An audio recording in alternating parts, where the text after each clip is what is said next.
Hey y'all, Heather here for your June safety. I was recently asked a question. Heather, do I need to submit a near miss every month? And what do I do if I don't have a near miss? So the answer to that is yes, each branch is required to submit at least one near miss, but I encourage you to submit as many as you can. And here's why. If we start identifying near misses and we keep track of those, then it's going to help prevent, it's going to help us identify what could be a potential major problem, a major accident. So I like to show folks this pyramid here that you're looking at. If we can reduce that bottom number, if we can reduce the at-risk behavior, it's going to reduce the near misses, it's going to reduce the minor incidents, because we don't want that big number one major accident or possible death to occur. And statistics show that it's going to happen. So if we can reduce those numbers at the bottom of the pyramid, then we can prevent that number one thing from happening.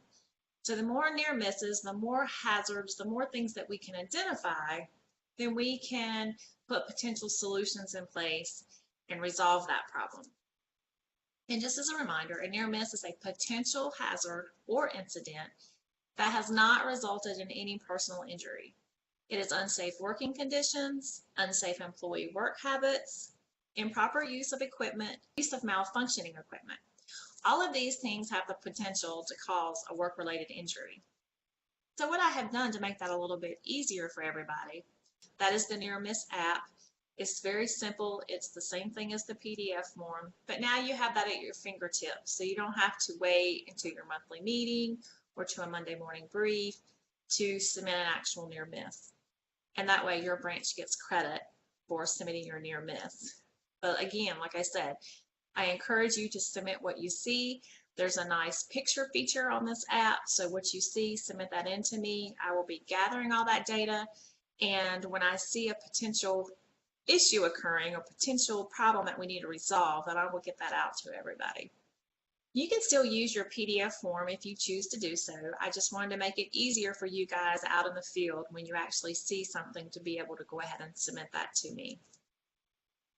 All right, we're in second quarter. We're almost done with second quarter and we have 0 incidents still. Not that much further to go. Keep up the good work. Again, second quarter, if we make it with 0 incidents, I will be happy to come and have lunch with you. I'll fix lunch for you, dinner, breakfast.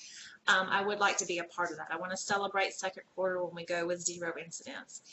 We did have a close call a little while ago. We had a technician step out of a heavy-duty test truck, and when he stepped out of the truck, he stepped down kind of funky on his foot.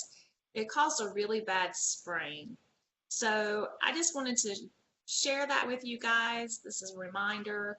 It could be the everyday, routine, simple things that can cause an injury. So pay attention, slow down, always take 2 and identify 3. That brings me to the next thing on my list. That would be take 2, identify 3. I initially had to pull a bunch of work orders for our ISO audit. And when I pulled that information, I noticed that not a lot of people were completing the 1, 2, 3 section of the work order. So I just want to make sure everybody understood what that was for. This take 2, identify 3 process is a requirement by Carlton scale, but it's for you. It's for you so that you take a moment, you identify the hazards around you, and by writing them down on the piece of paper, you are actively engaging in that process. I also wanted to let you know that a lot of our customers require us to have a hazard assessment plan.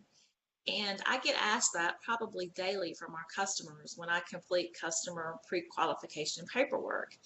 And their question is, do you have a hazard assessment program? And I tell them that our hazard assessment program is take 2, identify 3. I have to send them documentation as to what our plan consists of, and I have to send them documentation of what we do. So I send them actual work orders and show where you identify hazards. So do your part. Let's make sure that we do what we say we're going to do, and let's show our customers that we are a safe company. All right, so finally, I want to talk a little bit about quality. Carlton Scale wants to be the leader in quality service to our customers. And not only do we want to just show our customers that we provide that quality service, we want to be able to prove it to them. And we can prove that by measuring things like response time, cost of quality, customer satisfaction, and first time fix rate. So that's kind of what we were doing the other day when Nell sent the email out regarding putting the time that you show up on your work order at that customer location.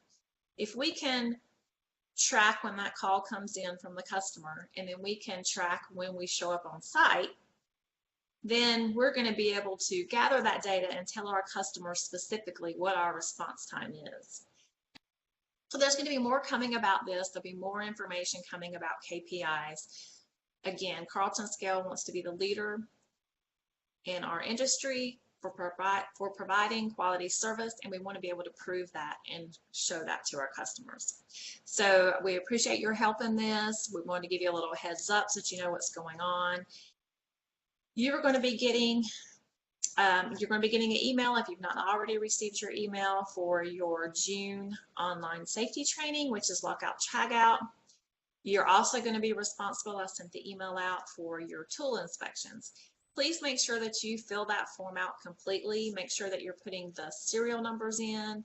Make sure that you're doing your ground check. If you're not sure how to do the ground check properly, please talk to your supervisor. We can get you some help if you need help with that. Make sure that your colors are correct on all your equipment, your tape colors. So that's going to be it for June. You guys continue to stay safe.